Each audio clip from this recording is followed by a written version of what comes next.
Well, it's great to see you again, and thank you so much for having me back on the show. It has been too many years and way too long since we've had the opportunity to catch up. Just as a quick refresher, maybe for people who didn't hear the last conversation or maybe new to your show, I am Michael Reddington. I'm a certified forensic interviewer and executive resource. And a lot of times when I say those two things back to back, people look at me like, what? What did you just say? So believe it or not, I transitioned from a full-time career in interview and interrogation to a full-time career working with CEOs and sales teams and HR teams, because surprisingly to some, the very best leaders and the very best interrogators capitalize on the same two core skills: vision and influence. In the cognitive process that interrogation suspects experience when they truthfully commit to saying I did it is essentially identical to the cognitive processes that customers experience when they say I'll buy it and employees experience when they say I'll do it. So once I came to those two realizations is when I made the career transition, started InQuasive, dedicated myself to serving as an executive resource, and began work on what eventually became the disciplined listening method. And I'm really excited to be back here today to answer all of your questions and see where this conversation takes us. Well, awesome, Mike. It's great to see you again. I loved our first conversation. I've listened to it a lot. It's been one of the most listened to podcasts that we've had in our previous 77 episodes. So obviously you and what you do and your message are resonating with a lot of people. Just in your intro there, I got a bunch of questions and I didn't write them down, so I hope I remember them. But what I do have on my notes here is, for those that are watching, and a lot of our audience chooses to watch as opposed to listening, driving down the freeway, like I tend to do with my podcasts. The company is up on the screen behind you, InQuasive, Strategic Ethical Persuasion. I'm going to read what you have on your website for our audience about what that word InQuasive means, because I get that that's a word that you invented. And although I don't know, I hear it, and for some reason I understand what it means, even if I didn't know you. But according to Mike Reddington, InQuasive is an adjective to studiously observe others and ethically persuade commitments to sharing the strategic intelligence required to affect positive change. Lots of words, but good words. I think they're all very powerful words that have a lot of meaning to all of us. Can you tell me a little bit about the journey of how you came to the word InQuasive? And other than your definition there, now that you've had it for a while, it's probably been a minute since you wrote that. Yes. Has that definition changed? Has it migrated into something else? Has it evolved? What does the word InQuasive now mean to you, and how did you come up with that name? I appreciate it. So how I came up with it, I'll keep this long story short, but not too far down the freeway from you. I spent a long time 1 year in San Diego, or a lot of time 1 year in San Diego, working with various clients. And the group that was in charge of this project that I was working on was tied into a marketing company that had worked with a bunch of celebrities and had done all kinds of crazy work. And I got to sit in with them when they were helping startups come up with their company name and their like their startup strategy and all these things. So I was taking notes. Nice. Just to participate in those conversations, but I saved all those notes. So when it came to me having to start a company and figure out what I was going to call it and all those things, I knew the Mike Reddington company was a non-starter. So, how was I going to come up with something that I could own, that was unique, that represented what I do, but also would hopefully inspire some curiosity? Like, people wouldn't hear it and just write it off. It might create a what does that mean sort of reaction from them to start the conversation. And so, to keep a very long and boring story short, over multiple plane rides, I wrote down every single word I could think of that ties into the work that I do. And once I bored myself to death with that exercise, I put them into categories. And then I started whittling down my favorite words from each category. And eventually, yada, yada, yada, came down to inquire and persuasive. And when you put inquire and persuasive together, you have InQuasive. And I felt like I accomplished all of the goals that I set out to with naming the organization. And you're right, it's been years since I wrote that original definition. I do absolutely think it still applies, because when we think about being InQuasive, or when we think about the disciplined listening method, there really are two sides to that coin that are constantly flipping. There's the strategic observation side, because how I take in what I believe other people are communicating to me is going to impact how I communicate in return. And then there's that persuasive communication side, because how I communicate with you is going to really impact how you communicate with me. So that cycle is always turning. And I do feel like that definition in the word InQuasive does a good job representing that. And I like it because it brings to mind the word inquisitive, obviously. And I Yes. know that was part of your intention, I would Yeah, imagine. autocorrect reminds me of that every time. Yeah, probably every time you type, trust me, every time I've typed it, when I've typed about our podcast or when you and I've been texting or emailing or what have you, it goes to inquisitive. Inquisitive brings up another word for me that's been really big on my mind. And I actually have a friend who we've been talking a lot lately about creating a conference or something on the word curiosity. So InQuasive makes me think of inquisitive, which makes me think of curiosity. So now I'm going to see what the word curiosity means to you in the work that you do. It is one of the pillars. Curiosity is so important. You know, we've talked about our families. I have a young son. Right. I go out of my way to try to inflame his curiosity. Like, I will answer all of his questions, no matter how ridiculous or how many times in a row he says why, because I want to develop that curiosity in him. And I feel like as listeners, I guess I'll take a half a step back. In a lot of the programs we teach, we highlight that oftentimes, if we were going to use business categories, the worst listeners are senior executives and technical experts. And if somebody happens to be a senior executive and a technical expert in the technical field, forget about it. You can double down. My condolences. But Yeah. the reason being is because their education, their experience, their expertise, the number of problems they've solved, the time compressed environment that they work in typically limits their motivation to be curious and find more information, and typically incentivizes them to listen for the first opportunity to share their expertise to solve a problem. So it actually it doesn't make them bad people. It just is more likely to short circuit the process of listening. So listening equals learning, right? I can't be the only person in the world that thinks that. If you're not learning, you're not listening. And the only way we can learn is by being curious. I was facilitating a program not too long ago, and one of the executives in the program, I've started telling this story more, and I hope he doesn't hear this and take it the wrong way. Raised Don't give me his his hand. name, or I'm going to tag him on LinkedIn with this video. Yeah. He raised his hand. I won't even tell you what city I was in. There he you go. raised his hand and said, I really need you to help me learn more about how to listen today. Now, mind you, we're already 2 hours into a 4-hour presentation when he asked the question. So either I'm doing a really terrible job or he hasn't been paying attention. And he says, for instance, with my wife. And as soon as he says that, I'm backpedaling. Like, I don't know what's coming next, but I want nothing to do with it. Like, dude, I'm not a marriage therapist here, right? Yeah. Talk to my wife about the things I need to improve if you really want to have that conversation. But he said it takes her 15 minutes to say something that she should say in 2. And after 2 minutes, I can't listen anymore. And I looked at him, honestly, without really thinking through what I was saying next, and said, I can't teach you how to care. Awesome. And I'm not saying that he doesn't care about his wife. Right. But I am saying that he didn't care enough about what she was saying in that moment to listen 121 seconds. I love that. And so when we think about listening, if we don't have a reason to care, if we don't have a reason to be involved in the conversation, we're going to space out. We're going to go away. So a huge part of curiosity is giving us that reason to care, that learning something, experiencing something unexpected, finding that perspective, that idea we never saw coming. If we can't be curious, we literally can't listen effectively. So other than the obvious looking at their watch or looking away or whatever, what are some of the other telltale signs as you're speaking that someone may not be listening? Things that are the less obvious.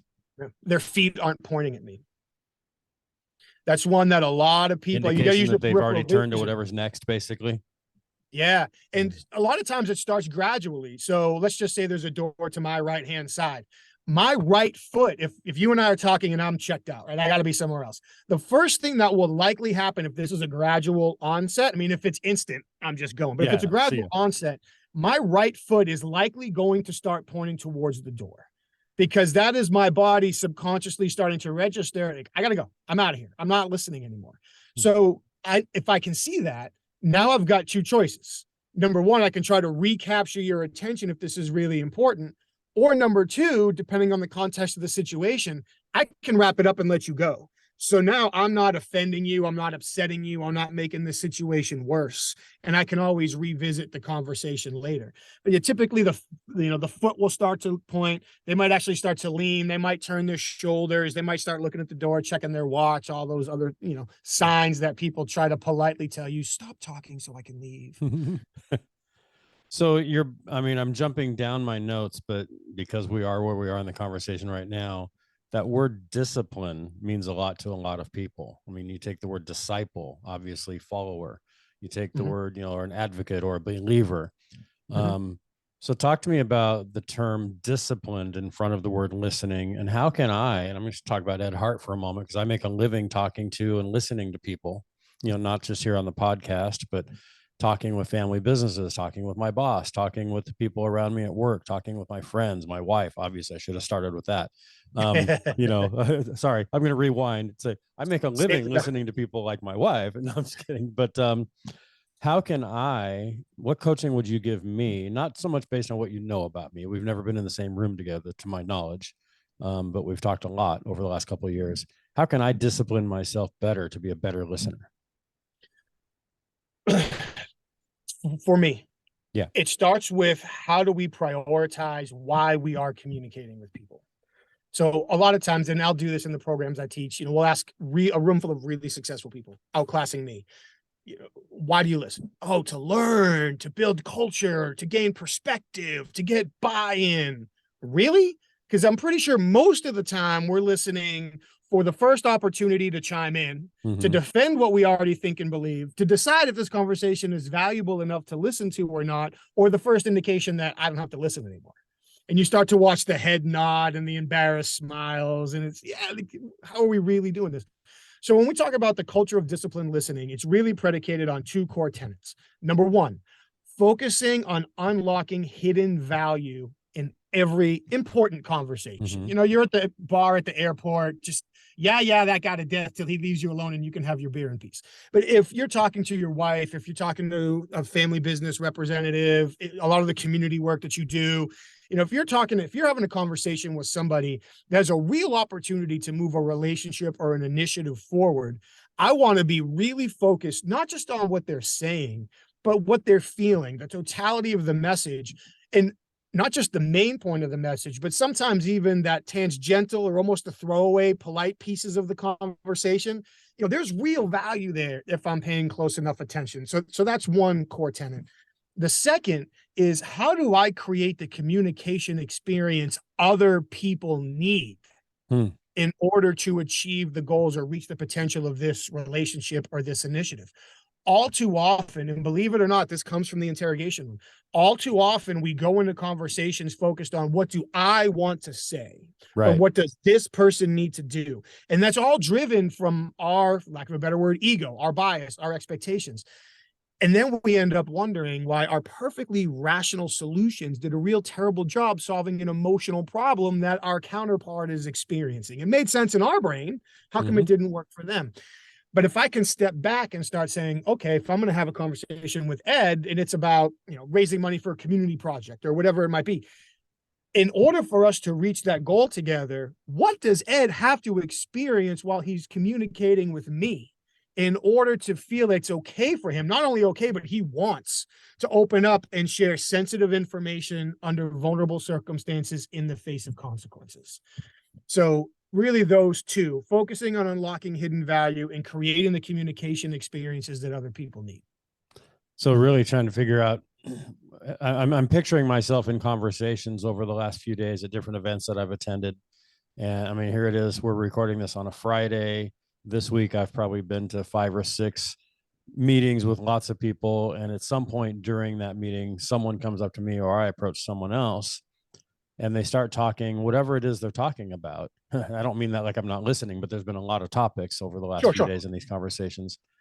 What I'm hearing you say is we need to strive to try to understand. And the focus of my podcast is to get to the why. Why does Michael Reddington run InQuasive, and why are you a certified forensic investigator, and why do you do? So to really fully understand the why behind this conversation, It's not just in some cases, it is just an idle chit chat. Like you said, it's just two people passing a quick hello, how you doing? Hope you're having a great day. Hope to see you next week, what have you. But oftentimes there is a why behind it. Can you coach me a little bit on questions? I've read some of things in your books and on your site and in conversations with you before, of ways that, and I'm leading up to, as a leader of a family business, which is the majority of our audience on this podcast, getting to the why. Someone walks into my office to sit down and talk to me. Yeah, they might just be coming in just to have a conversation or just to engage. But what are ways that I can really dissect and get down to the why behind why they might be coming in to talk to me, as an example? Yeah. The core premise is we should be going out of our way to help them save face, which is more difficult in family businesses than most other businesses. Sure. Yeah. Because now you have potentially a lot of emotion. Yeah, a lot of emotion, a lot of personal connection, and also competing roles. So just as one potential example, you might have a son who doesn't have the leadership role at home, but in some capacity, maybe total capacity, has the leadership role in the office.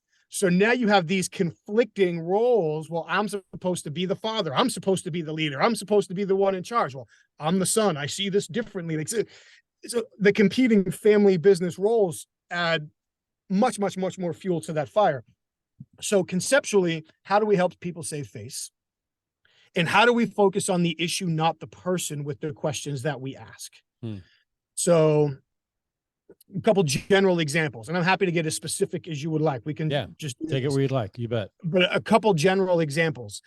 If we are going to ask somebody if they're going to get something done on time, well, if you just say to somebody, are you going to get this done on time? The implied expected answer is yes. If I say no, I'm embarrassed and I'm opening myself up to consequences. So the right thing for me to do, true or not, is just say yes, walk away, try to make it happen, and then come up with an excuse as to why I couldn't if it turns out I missed the deadline. So instead, if we ask the question in a way that helps them save face and focuses on the issue, not the person, now I might phrase the question along the lines of, hey, it's been a crazy couple of weeks dealing with not having everybody on the team here every day. Customer changed what they wanted at the last minute. So just keeping those things in mind, how many extra resources might I need to consider allocating to make sure this project is completed on time? So now if the project's not going to be on time, they have a golden parachute to say, thank you for asking. As a matter of fact, it would be great if you could. Now, maybe you'll give them, maybe you won't, but now you know the truth. Whereas if you were to say, are you going to get this done on time? There's only one acceptable answer to that question. Right. And I can't be mad if somebody gives it to me and it's not the truth, because that's the situation I put them in. Yeah. So that would be one. Another one could be in a situation where, let's say somebody hasn't shared information that would have been helpful, which I'm sure potentially could happen more in a family business than other businesses because of what we just said, the power dynamics and relationships and all of these things. If I was to say to you, Ed, why didn't you tell me? I just assaulted your character, whether I meant to or not. Yeah, I'm on defense already. I hit every single tripwire you knew you had and a few you didn't even know you had. Yeah. So instead, there's a concept we like to call illustrate before you investigate. I want to show a little bit of understanding of the situation before I pop the question. And then the question is going to follow the same tenets from the last example. So now if the question is along the lines of, hey, I need to, even running the organization, I need to be able to take a step back and understand that when we ask people to think like leaders, that they are going to try to take control of certain situations and handle them themselves, because essentially that's what we've asked them to do, even if we wish the situation was handled or not. So I'm just curious, in this specific situation, what outcomes were you working towards achieving before you felt you needed to bring this to my attention? So now they can say, yeah, I mean, thinking like a leader, I was trying to do 1, 2, 3, and they didn't work. So then I came to tell you. So now, not only am I making it easier for them to tell me the truth, but from your curiosity question, I'm giving myself an opportunity to learn, because maybe their thought process was spot on, but their execution was off course. So now I can reinforce the great thought process and teach on the execution. If the thought process was off, now I can coach the thought process and hopefully avoid making this or any related mistakes in the future, or at least reduce them, because we were able to address the thought process behind it. So it really does come down to helping people save face. And now I forgot the second one. Here we are. Helping people save face and focusing on the issue, not the person, going through those conversations. All too often, people ask questions based on what they want to say, not what the other person needs to experience to choose to share the information. And it might sound small, but that switch is a big one. Yeah, as you were talking, I was going back to one of the habits in Stephen Covey's 7 Habits of Highly Effective People: seek first to understand, then to be understood. And I think if you could sum up, well, you can't sum up great communication in one phrase, but certainly that's a great phrase to use to get you there. Yeah. I would imagine that. So let's just stay there for a second. So many leaders, and I'll call them, whether they're type A or whether they're leaders or managers or executives, whatever their role is, oftentimes will communicate with the objective of being understood. I'm here standing up on the mountain to speak to my masses, and I want you to understand me.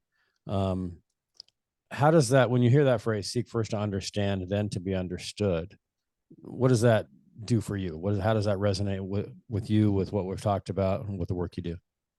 Yeah, I would agree that it comes pretty close to summarizing, good communication in, one sentence, if we could ever get there. Right.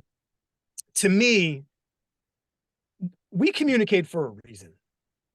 Like, to be completely honest, I love our conversations. I love teaching, but if somebody was to walk by me in the grocery store or see me at a networking event, I'm going to be the guy with my head down or leaning up against the bar, drinking a Guinness by myself. I'm introverted, borderline antisocial when not Yeah. engaging in topics and things that I truly enjoy. Yeah, I've never been called that, just so you know. I get more introverted as I get older. I like my alone time and my quiet time and my, drive time with nothing on in the car, just to be in my thoughts, but I'm still looking for people all the time. Anyway, go ahead. I've certainly got that impression. So thank you for dragging me out. I really no appreciate problem. it. Yeah. Pulled you out of your cage this morning. Yes. Or away from your Guinness. It is 3 hours later where you are. So, it is afternoon already on Friday where you are. So who knows? If I needed the justification, you're right. There you go. Now you got me thinking about Guinness. Exactly. We communicate for a reason. So if we look about business, if I'm a leader in a business, why am I talking to somebody else? Because I need to gather information / intelligence, the really important pieces that are sometimes hidden, from somebody in order to make a decision that is going to move a relationship, an initiative, or the business itself forward. So there's value in here, or I wouldn't be having the conversation. So because these conversations happen for a reason, in order for me to get what I want, like, as pragmatically as I can possibly say this, in order for me to get what I want, I have to understand where you're coming from and where you are. If I can't understand where you're coming from and where you are, then all I can do at best is force compliance. And by forcing compliance, I'm going to get shoddy work, shoddy commitment, poor morale. A good person might leave, or worse, they'll stay and do a terrible job because they think I don't care about them. All of those things that we hear so often. So 20 minutes later to get back and ask what was probably a 2-second question, to seek to understand first, in many ways, not only speaks to emotional intelligence and empathy and the power of human connection and all these things that we've talked about, but pragmatically, it speaks to gathering the intelligence necessary in order to achieve the goal behind the conversation to begin with. Yeah, I like that. As you're talking, I'm thinking about company culture. We've done some webinars here at First Bank, and also it seems to be a topic that's come up a lot since COVID. It's always been a topic, but since COVID, with everybody moving towards a different work environment, not everybody's going to work from home, not everybody's hybrid, but there's been a lot of shifts in the workforce, which in as a result of that causes a shift in culture, and that's the word I'm teeing up for you right now. In your work in this discipline listening, I guess I want to ask, how does becoming a better listener as an executive, as a leader in a company, influence the culture from the work you've done? I've looked at your site. You've worked with some amazing companies over the years. You're continuing to do great work with a lot of different great organizations. What shifts in culture have you seen just by people implementing some of the things that you're teaching them? Significant. Yeah. To put it, to try to follow your lead and simplify things into one There you go. sentence successfully or otherwise. Yeah. By the way, I'm that same guy you were talking about. I'm guilty of using 1,000 words to say what I could have said in 2. That question could have been culture. How does it work? Or whatever. Could have shortened Either it up way. a lot. Our perception as leaders, how people perceive us as leaders, is built on how they perceive us as listeners. So when it comes to improving, evolving, maximizing the culture of our organizations, in my, probably biased opinion, it starts with listening. Because if people don't think you're listening, they don't think you care. And if they don't think you care, there's no reason for them to listen or change their behavior. Or to care. If the leader doesn't care, why should I? So one rhetorical challenge I would throw out there is, if a leader is standing on top of the mountain talking to the masses, as you said, are they really seeking to be understood, or are they seeking to be respected and followed? Because those are 2 different things, potentially 3 different things. Yeah. So when it comes to using listening as a culture driving tool, it is one of the cornerstones. And I honestly believe there are some small things that organizations can implement that cost $0 and can save thousands upon thousands, tens, maybe hundreds, depending on the size of the organization, on the money that they're spending on their culture improvement programs. Literally just one. And I know that there are many, many other people that say this besides me. Don't ever walk by somebody without saying hello, ever, under any circumstances. I don't care. Mookie Betts could be walking down the hall with you. Say hi to every single person you walk past. And if you can't, because Mookie's talking and you don't want to be disrespectful, at least make eye contact, smile, and nod so they know you saw them. Yeah. You walk by without acknowledging them, you're literally telling them you don't exist in my business. Another one is the accidental idea thief. How many times does somebody come to us and say, hey, Mike, I got a question. Can you tell me how to do XYZ? And because we've all been through the same leadership courses, I don't just say, yes, here's how to do it. I say, well, what's your goal? And what options have you thought through? And what have you tried? And, work them through the whole thing. And at the end, okay, so what do you think your best alternative is? And when they say, well, I believe I should do XYZ. If I say, great idea, that's exactly what I was thinking. I just stole the idea from them. Yeah, there you go. Yeah. It's not what I was trying to do, but it's what's perceived that I did. Instead of just saying, great idea, go. If you need help, ask. Let me know. And the third one is somebody comes to you and says, hey, Ed, do you have a minute? And you don't, because you've got to be in a meeting with Hector in 3 minutes. Right. So you could say, well, I'd love to help, but I've got a meeting with Hector in 3 minutes. What do you need? Unintentionally, you just told that person, you're not worth 4 minutes of my life. Yeah. And there's exceptions that prove every rule. Yeah. More often than not, I'm willing to bet that it's going to take somebody less than 3 to 5 minutes to tell you what their problem is. Yeah. It might feel like an hour and a half, depending on the person and the situation, but it's typically only a couple minutes. So instead now, if you were to say, yeah, Mike, what do you need? You let me tell you first, and then say, I will definitely help you with that. I do have to be to Hector's office in 1 minute. I don't want to be late. He gets pretty upset when I'm late. Yeah, exactly. Don't want to make Hector mad. No. Sorry, Hector. Couldn't resist. Yeah. But I do have to be at Hector's office in 1 minute. I should be done with that conversation by 2:00. Please come by my office and interrupt me, and we will take care of it then. So now I've done a couple of things. By listening to them first, they literally feel heard, listened to, because I didn't cut them off. So now their emotional reaction is different. I listened before I told them I didn't have the time. Then I gave them a window where I'll be back. And by using the word interrupt, word choice matters. If I was just to say, come see me, oh, well, he's busy, I'm not sure I want to go in there. But if I say interrupt me, I've now illustrated that this is important. Yeah. Whatever I'm working on, you come interrupt me and we'll do this. Yeah, I like that. You shared a little bit about that in our last conversation too. And I remember having that thought, and I've tried to implement this since that conversation. If that happens now I'm working from home most of the time, but if I am out in a I have an office down in Newport Beach that I go to regularly, and, other offices that I'm visiting quite a bit. And if I'm in that situation where it's 3 minutes till 10 and I've got a meeting at 10 and you come into my office with an idea, what I'm trying to do now is, hey, can you walk with me to my meeting and share with me Nice. what this is? And then, what, this meeting's over at 11, send me an Outlook invite for 11 a.m., put the topic, and then come back in and let's sit down and talk. So Love they it. know I've listened. The idea is important. Let's get it on the calendar. Or, hey, I've got this meeting at 10, but I'm going to come right over to your office right after. Or, what's this about? Well, I have an idea about how we can streamline things in the warehouse. Okay, so let's have that warehouse streamlining conversation at 11 o'clock. And if there's anybody else that you think should be there in this conversation, great. If not, let's just talk. So yeah, like you said, people just want to know that they've been listened to, and you can't fake caring. That's the other thing too. It's like people can read right through that. How can you tell if someone is fake listening or fake caring? Inconsistency or incongruency are typically the two words that I go to. Oftentimes the words don't match the behavior. So if somebody is faking an emotion, that emotion doesn't match what they're saying, or it doesn't happen at the same time. So the cheesiest and easiest example is if I say I'm happy and I'm really happy, it should look like this. I'm happy. I'm Yeah, tell smiling as tell I your say it. face, right? Yeah, Yeah.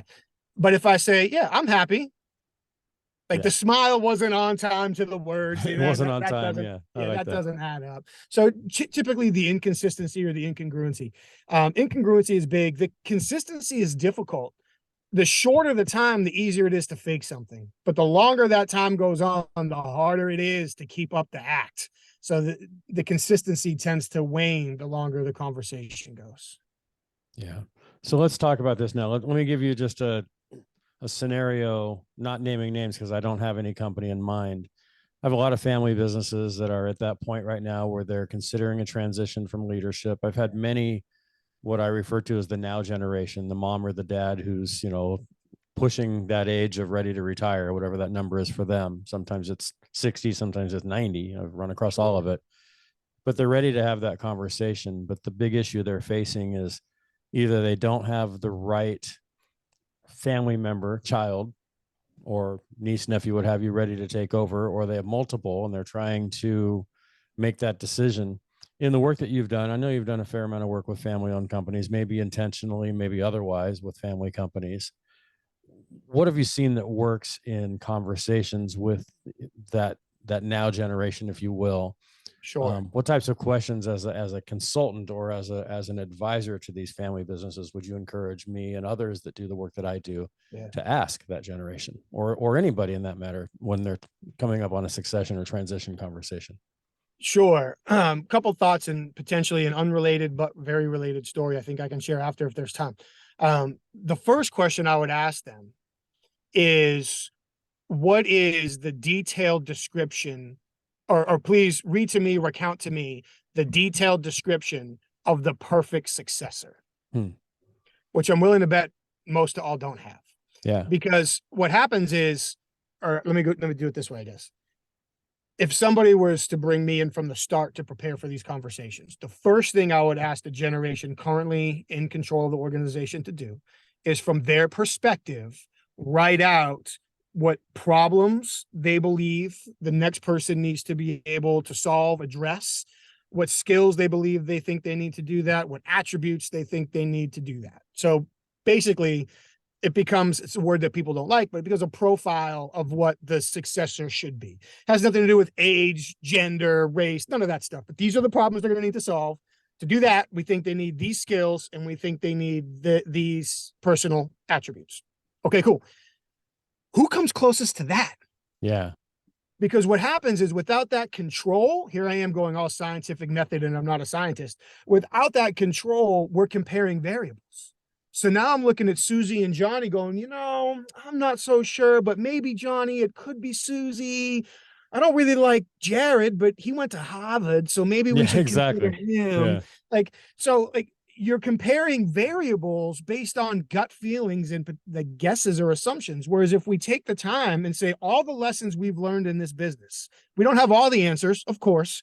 There's a future here that we can't fully account for, but based on what we know, these are the problems, these are the skills, these are the attributes. Who fits that?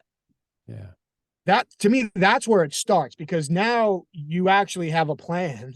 You have and if there's not somebody, now I could say, okay, well, Susie's kind of lacking in this area and Johnny's kind of lacking in that area. So now we've got options. Right. Do we split this up? Do we create a partnership? Do we offer education opportunities, formal or informal, to both of them, and see if we can educate one or both of them up to end up being the best choice? I mean, it gives you options once we understand what we need versus what we have. It's So just like it's just like applying for a job now. If I'm not in a family business and we've all, I don't know about you have, because you've been running your own company for quite some time, but I think most of us have looked at job descriptions or postings on LinkedIn or wherever and go, wow, they wrote that for me. It's almost like they had me in mind when they wrote that. And then I apply and I don't even get an interview. That happens to a lot of people. Other times you apply and they're like, wow, we've been waiting for you. And I see in family business at times that they're so busy grooming their proposed successor that the job, and certainly there's a fair amount of, my son is the right person to take over when I do. I've been grooming him since he was a child, but I might have the tendency to write the job description around him rather than around the job. That's what I'm hearing you say. Write out what the best successor looks like. And sometimes it might have to come from the outside. And like you said, sometimes Johnny or Susie might need to go get some additional training. Most of us aren't qualified for the job we get. We qualify ourselves while doing the job. So certainly there's a fair amount of, hey, what part of this can we bend on a little bit and they can grow into. So no, I like that a lot. That's really good advice. Okay. So one of the things that you mentioned, and it's sort of loosely on the same topic, you talk on your site and in your book a little bit about candidate interviewing. As you're interviewing candidates for jobs. So a good friend of mine, Meredith Elliott Powell, who you may or may not have met, she's out there on the East Coast. She was on a webinar we did recently here at First Bank. She wrote a book called Who Comes Next? And it's all about, not just succession planning from, owner to owner and leader to leader, but it could be HR director to HR director, purchasing manager to purchasing manager, whatever that transition is. As you take the disciplined listening method and the work that you do at InQuasive into that, teaching people how to interview candidates, what are some of the top things you're looking for? Not so much in the search, because you're not a job search company, but now you're actually in that conversation of the interview. Walk me through that a little bit and what kind of coaching you give in that situation. Looking for some free advice here. No, got it. No, and you just hit on one of the three core pillars of what I do. So we can spend as much time here as you want. A lot of the same concepts and challenges apply to the conversation we just had about succession to this. So do I have an ideal candidate profile? Do I know the outcomes, this position, the skills and attributes from this position? Once we get into the interview itself, try to keep this short for now.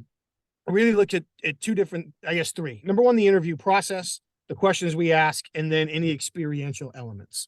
So the interview process, if you're putting somebody through 4 interviews, and they're getting asked 65% of the same questions in all 4 interviews, then 3 of those interviews are useless. So if they're going to go through 3 or 4 interviews, who are they interviewing with and why?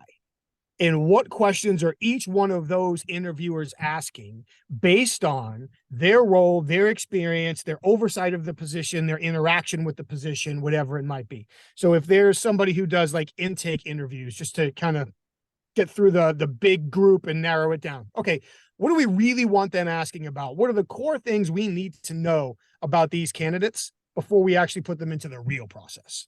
Okay, so once they get into the real process, do they start with HR or their frontline manager?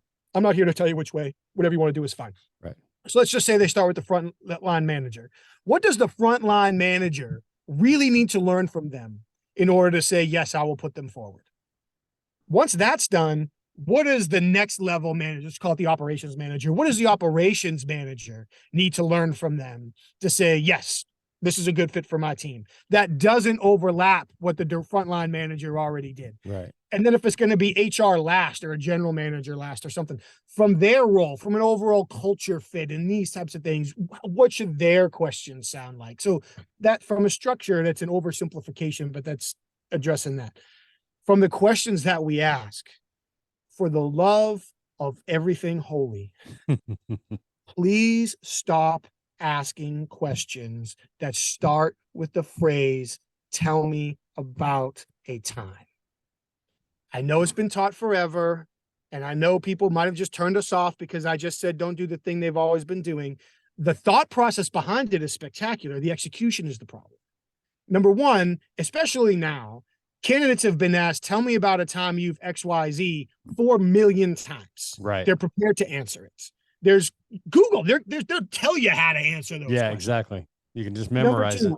Yeah, from an evaluation standpoint, the way it lands on their brain, it gives them poetic license and the ability to skip around and integrate pieces from different stories that may or may not be theirs. It makes it very difficult for us to know that because of how we ask the question. So it literally gives the advantage to the answerer, not the inquirer. A very small tweak will help with that. So instead of saying, tell me about a time, ask for a specific time. When was the first time? When was the last time? When was the most difficult time? When was the most significant time? When was the most surprising time?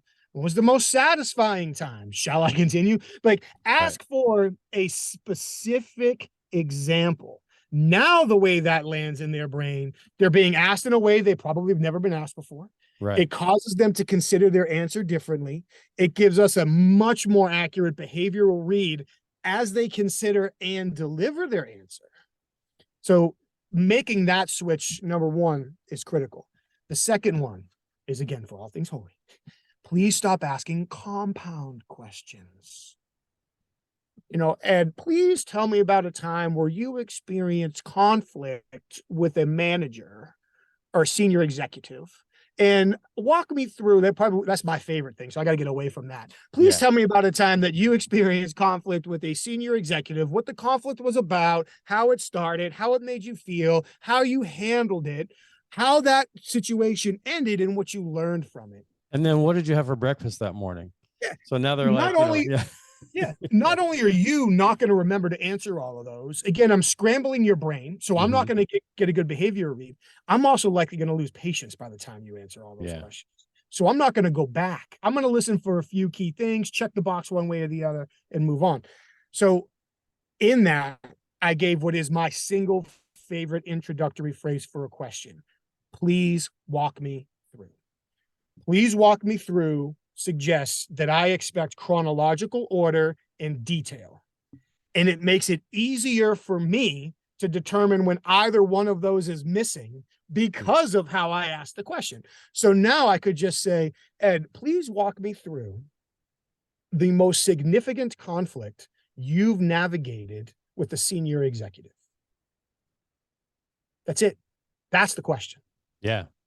And then I sit here and let you go. Mm-hmm. And when you're done, if you didn't tell me what the conflict was or what you learned from it or what you do differently or some of these other things, I can come back and ask a follow-up question. But I'm letting you choose where it starts, where it ends, what you share, the detail and order you share it in.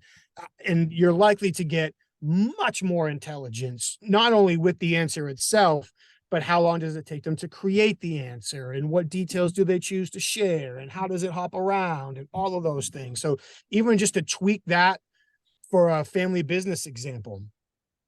So let's say that I'm talking to somebody who is from a younger generation, who's aspiring for a higher role, either within this organization or outside, wherever it might be. Maybe I'll ask them, what's the hardest? Please walk me through the hardest you ever had to work to persuade a senior member of your family to accept one of your recommended changes at work. I love that, because right away you're not getting them to, because going back to the tell me about, they might tell me about is going to right away lead someone to just start talking, and then they're eventually going to get to the answer. And I'm guilty as charged. And I'm hoping that from episode 78, which is this one of the From the Heart podcast, episode 79 on, will get better, because I'll ask better questions, because I'm guilty of asking the compound questions, and I'm guilty of the tell me about. So when you say to someone, what's a time when you had to communicate a difficult message to a family member or to a customer, et cetera, you're also teeing it up, I think, for something that happens that a lot of people are very uncomfortable with, and that's silence. Because if I ask you a question to tell me about, you're going to just start talking because I'm giving you a license to just start rambling. What is a time when you're going to have to stop and think for a minute? So I'm probably teeing you up for seconds, which feels like moments, which can be interpreted as hours of silence. Talk about that silence, that gap between the question and the beginning of the answer. And what can we look for in that silence? I don't even know how to ask that question, but if I just say it's going to create some silence, what does that do for you? Let it breathe. When you are the interviewer, silence is your friend. And I'm not saying that is like the big bad interrogator, make them sweat. You don't want to do that in a job interview. You don't want to make them sweat in a job interview. But I don't want to let them off the hook either. So if I ask somebody a question and it's taking them 5, 6, 7 seconds to think of an answer, which in a candidate interview feels like 5, 6, 7 hours, Right. let them go. Let them go. If they look at you, give them a polite smile, give them a little polite, slight head nod. Sometimes, I don't know if you can see this is going to look unnatural because we're on Zoom. My hand will be resting on my knee if this was an actual interview, but I might even do something like this. Like I just kind of turn my palm up and nod my head, like take your time, give them a little slight okay. shoulder Yeah. shrug. No Like, rush. yeah, take your time, man. I'm good. So I don't mean to turn up the heat on them. Please don't take it that way, but let the silence breathe. I asked you a question. It's your turn to talk. Yeah. Yeah. So if I jump in and let them off the hook, that's probably because of my discomfort with the silence, not their discomfort with the silence. And I need to realize that silence is a natural part of this process. If I'm going to ask somebody a question that they didn't have time to prepare for, I should expect a period of silence before they answered it because they're trying to thoughtfully answer the question. So let it breathe. Let them answer it. I don't want to assume that my level of discomfort equates to their level of discomfort. Therefore, it needs to be removed. No, let them go. Time is the enemy of empathy. All too often, if we're prioritizing the time, they need to answer. I've got the next question. I got another meeting. Then we are deprioritizing the value of the relationship and the conversation. Just let the silence breathe. Give them time to answer. Okay. Can I practice? Please. In real time with the real interview with you? Yeah. I'm going to try to do my job here differently based on the things you just shared with me. And you can either answer the question or coach me on how I could have asked it better, or both. Okay. Walk me through the process of deciding to write the book, Disciplined Listening. Arduous. The question was fine. I like to say please, and I'm going to answer your question, by the way, but just before I forget what you said, whenever possible, just out of like a polite function, I like to say please walk me please through. And thank you. Sure. Yeah. Please walk me through the thought process of deciding to write. But that was fine. I thought that was a good question. For me, actually, the call I was on before logging in with you, I wrote the book honestly out of necessity. I didn't grow up wanting to be a business owner. I didn't grow up wanting to be an author. Those things happened because they needed to happen. Like I didn't have a choice. I had to do these things. So I know you. I mean, like we've never been in the same room, but we've had a lot of conversations. It was in the beginning, it was the toughest thing I've ever done because of my mental deficiencies. So going through the emotional roller coaster of getting started. Some of it is predictable, who's going to read this? Are they going to like it? Those kinds of things. I was fully prepared for somebody to say this isn't for me or I disagree with that. That's fine. The one thing that I worked extremely hard with the publisher to make sure we avoided was plagiarism. Like somebody tells me they don't like it, I don't care. Somebody wants to tell me that doesn't work, I don't care. Somebody's going to tell me that no, that's somebody else. I do care a lot. So that was my one real word thing. For word. I just read that in Simon Sinek's book. What are you doing here? Right? Yeah, that's the stuff you got to be careful with. Coincidence. So, but outside of that, the going through. I mean, I'll just tell you, it was a roller coaster that really shifted between anger and depression for months anytime I sat down to start writing. And most of that was fueled by why hadn't I done it already? And feeling like a failure because I hadn't already done it. So, and probably too much information, that's that was by far the hardest part for me. And then quite honestly, that might have been close to a year that I dealt with that false starts writing the book. But once I finally forced myself to get into it, probably like anything else, it started slow. It kind of grew and morphed organically as I was doing the research. So my original table of contents and what ended up are probably like 65% different. I ended up loving it, the process, because I got to continue to learn. I got to continue to evolve. It was frustrating at times because not ever planning on writing a book, I didn't keep notes from all the interrogations I'd ever done and all the situations I'd ever been. So I felt like I wasted days at a time, literally trying to go back and remember cases from different periods of my career. So I would have stories. And then probably by the time I was halfway into it, I was in a rhythm. And once I was in a rhythm, it was great. I got to give all kinds of thanks and appreciation to my wife, who took on additional time and responsibilities with our young son in order to give me the time to free up and write. So, none of this happens without her, of course. Going through the process with the publisher, I enjoyed. One of the things that I knew up front was I'm going to work as hard as I possibly can to turn over a manuscript that's going to get shredded, and I'm okay with that. Right. Develop some thick skin. Yeah. But again, the learning process in that was huge. So when it comes time to write the second book, I'm so far ahead of the game compared to where I was in this one. And then getting it done and getting it published. It will be out a year this March 15th, which is actually significant. And again, I have to give the publisher a lot of credit.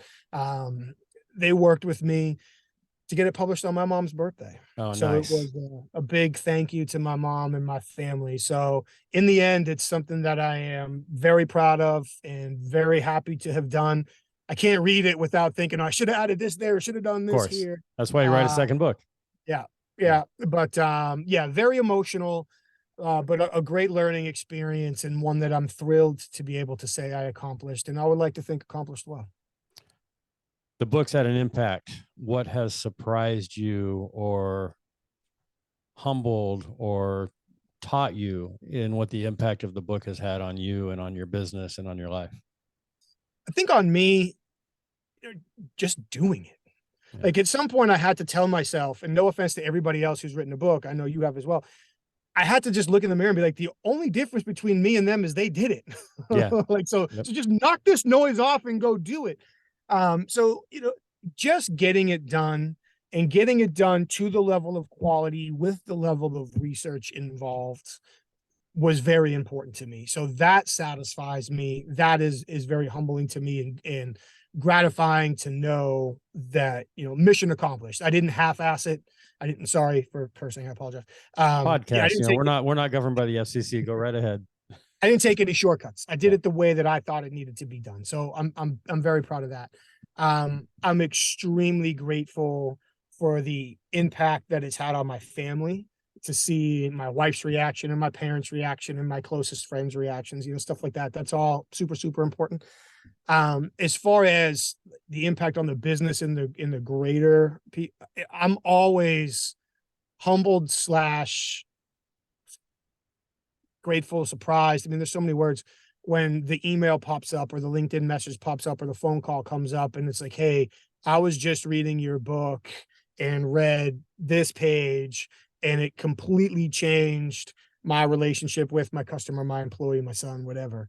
So those, we all get to have an impact on people in some way, shape, or form in our life. And there are certainly millions of people that have had a far greater impact than I ever will. But just to be able to have that kind of impact on people in a positive way is such a fortunate opportunity. Yeah. Lots of questions I could ask, and I know time is of the essence here. So I did want to, and I let you know this prior to starting the recording here, on your website. So share with, first of all, how can people reach you through your website and what have you to get a copy of your book or inquire about InQuasive and what you can do for them? What's the best way to get in touch with you? I appreciate that. So for the book, it's available on Amazon and Barnes & Noble. If they want to check the book out before purchasing, they can go to disciplinedlistening.com, which I think is where your question is going, and they can preview the book there. If they want to learn more about me and the work that I do, they can go to michaelreddington.com, where they will find this episode as soon as it's alive and shared. I'll make sure that I embed it there with all the other work that I've done. if they want to learn more about InQuasive and the work that we do with organizations who are committed to changing their culture of communication, be it within their leadership group, with their business development group, or their HR group, typically candidate interviewing would one of the topics we already talked about on the HR side, they can go to InQuasive.com, InQuasive.com for that. Really the only social media I'm on is LinkedIn. So if they want to search Michael Reddington, CFI on LinkedIn, I would be thrilled to connect with anyone who has taken the time to listen to this conversation. And obviously we'll put all of that in the notes on this podcast. And for my listeners and viewers, reach out to me and I'll put you in touch with Michael as well. Sure. Okay. So I have two questions left. The first one is, on your website, you chose to put chapter 4 as a sample reading. You could have chosen any chapter. That chapter, I think, is called Letting Go of Lies. Why that chapter? And in whatever time you want to take here, I know your time is I know you have another place to go here in a little bit, and so do I, but why that chapter on letting go of lies? Such a loaded question. I know it is, but I prepped you. So for me, one of the biggest lessons I learned in a career and interview and interrogation was to never get mad when someone lies to me, because they are executing what they believe to be their last good available option in that situation. It has nothing to do with me. They're not lying to hurt me. They're lying to protect themselves. And Tim Levine's research backs that up entirely, where he shows that the vast majority of time people lie to protect themselves, not to hurt other people. So we all have this, and it varies culturally and personally. And so I don't want to paint with too broad a brush, but forgive me for the expression. We all, in some way, shape, or form, have this moral attachment to honesty and dishonesty.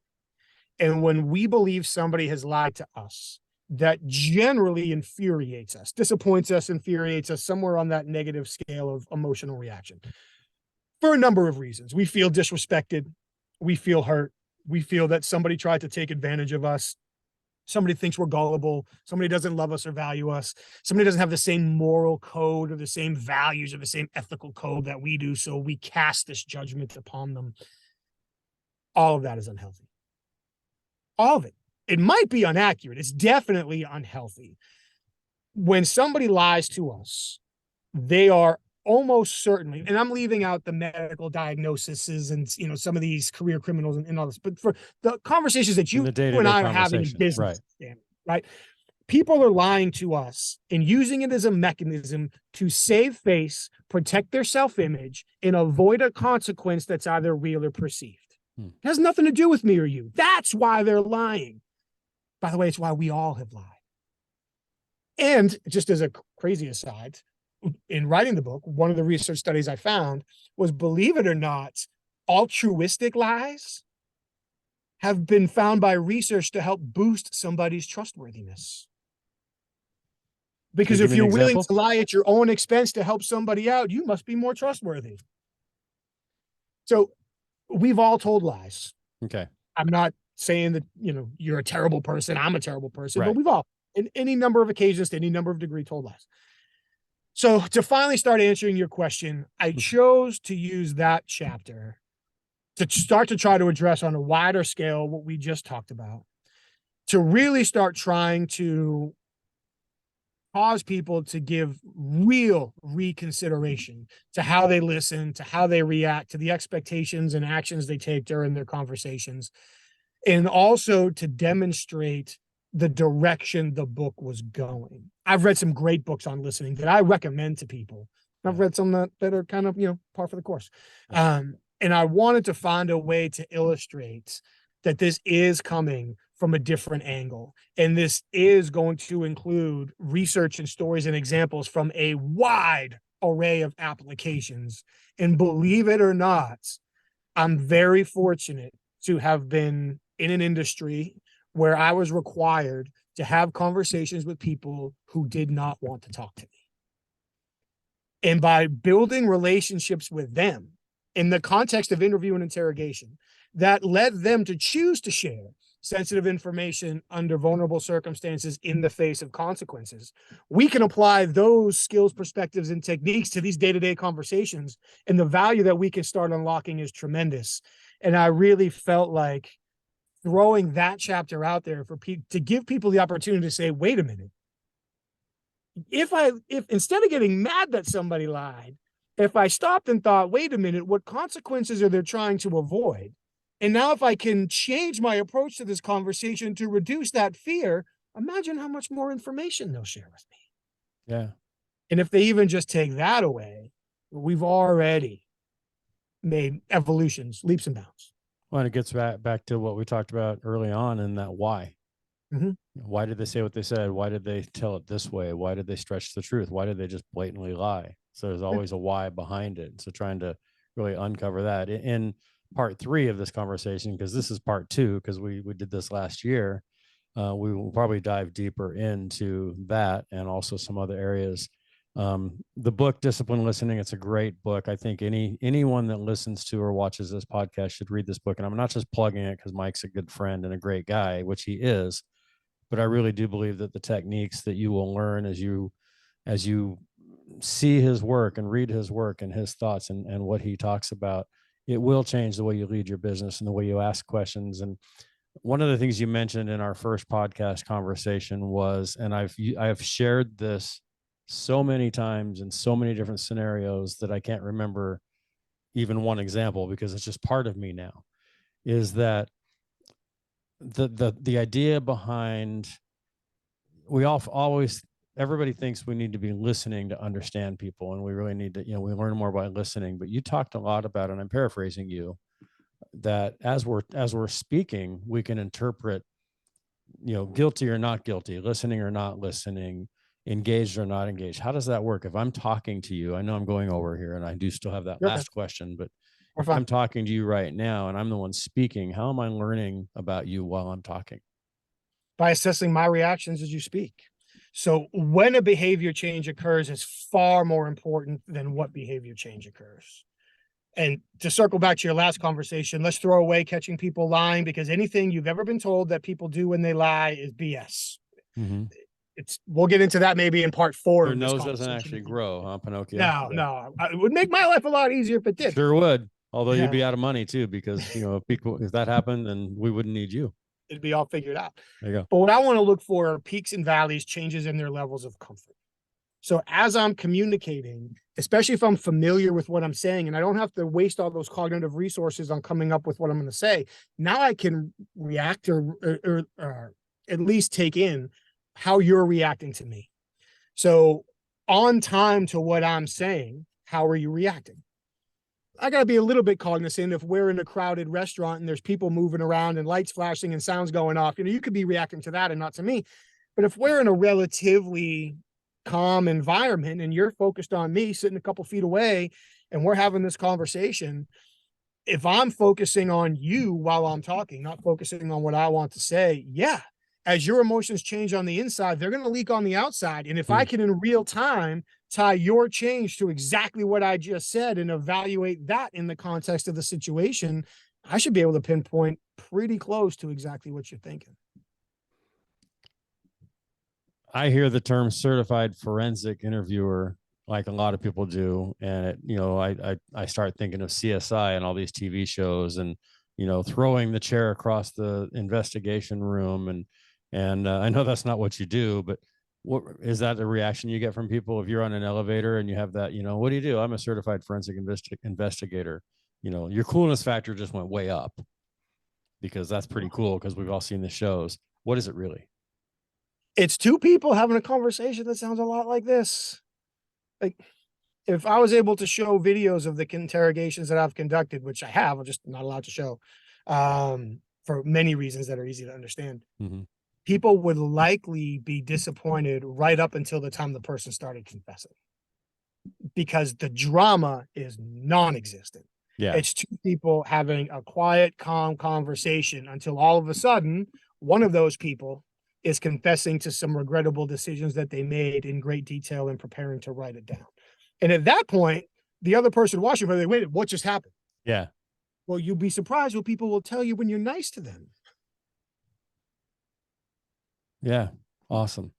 Well, Mike, because of time, I'm going to wrap it up, but thank you for taking the time to be with me again today. I'm grateful for you as a friend. We have a lot more conversations you and I do than what we record. We've only recorded maybe now 3 because we did a webinar That's back in right. a That's right. previous life of mine as well, Right. when I was running the center at Cal State Fullerton. Because why is really the word that drives me when I talk to family businesses. I talk to a family business will call me, the leader will call me and say, I need some training from my executive team, or I need to know how to handle such and such. My first question is always going to be why. So in a different way of asking you why, I'm going to ask you the same question I asked you once before, and I ask all my guests. This will be the 78th time I've asked this question and recorded it. Michael Reddington, what's in your heart? I'd be interested to go back and compare this answer to the last one and see how close they are, because I have no recollection of answering this Nor to do you. I. For me, it is how many people can I touch and how many people can I help, and what different ways can I do that, from coaching youth sports to doing what I do professionally to making the time for friends and family and those kinds of things. We're all fortunate to have the opportunity just to be here, and me more so probably than a lot of other people, not all, but probably a lot. So to have the opportunity to have that positive impact, it's a real fortunate opportunity for me. So what's in my heart is to maximize that.